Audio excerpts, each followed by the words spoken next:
Air Burkina vient d'acquérir un Boeing 737-500 loué chez Via Air, une compagnie centrafricaine.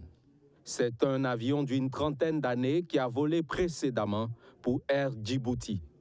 Avec le retour annoncé de son avion ART-72 et ses embrayeurs chez leur propriétaire Nordic Aviation Capital, l'on se demandait quel avenir pour la compagnie. Pour l'économiste du Faso, l'acquisition de ce Boeing est une solution à court terme au regard de la situation inquiétante que présente Air Burkina. Plusieurs contrats de sous-traitance, un effectif pléthorique pour le nombre d'avions dont elle dispose, puis la compagnie ploie sous le poids des dettes. Les responsables qui sont à fond, c'est que quand on regarde, ce n'est pas durable. À tout moment, on a l'impression que la machine peut s'arrêter. Vous voyez, presque à tout moment, on a des problèmes d'avion, qu'il y a un tel avion qui est en panne, il y a un tel avion qui repart. On n'a pas cette autonomie-là. C'est au regard de ce manque d'autonomie en termes d'avions que l'hebdomadaire économique titre « Air Burkina a besoin d'argent frais ». Car, poursuit le journal, la compagnie est coincée entre frais de location et de maintenance des aéronefs qu'elle utilise.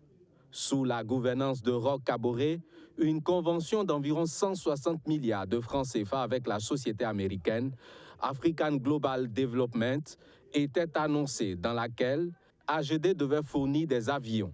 Mais cette solution ne connaîtra pas de suite favorable. Ça a échoué parce que le contrat n'a jamais pu être mis en œuvre. Il y avait beaucoup de problèmes.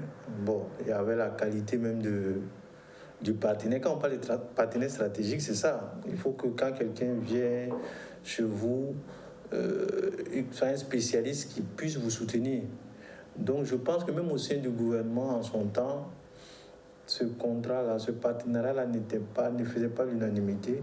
Cependant, ce qui fait l'unanimité chez les experts du secteur, c'est que Air Burkina perd du terrain face à la concurrence sous-régionale. Les pays voisins sont en train de se développer mieux que nous, alors qu'ils sont venus un peu plus en retard. Air Côte d'Ivoire fait un choix stratégique.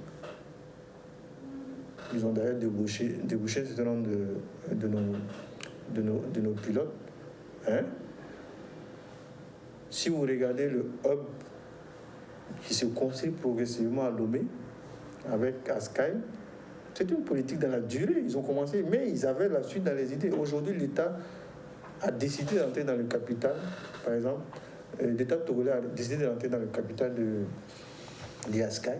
Sans oublier qu'au plan national, la compagnie Lise Aviation s'installe avec la possibilité de faire les mêmes destinations que Air Burkina.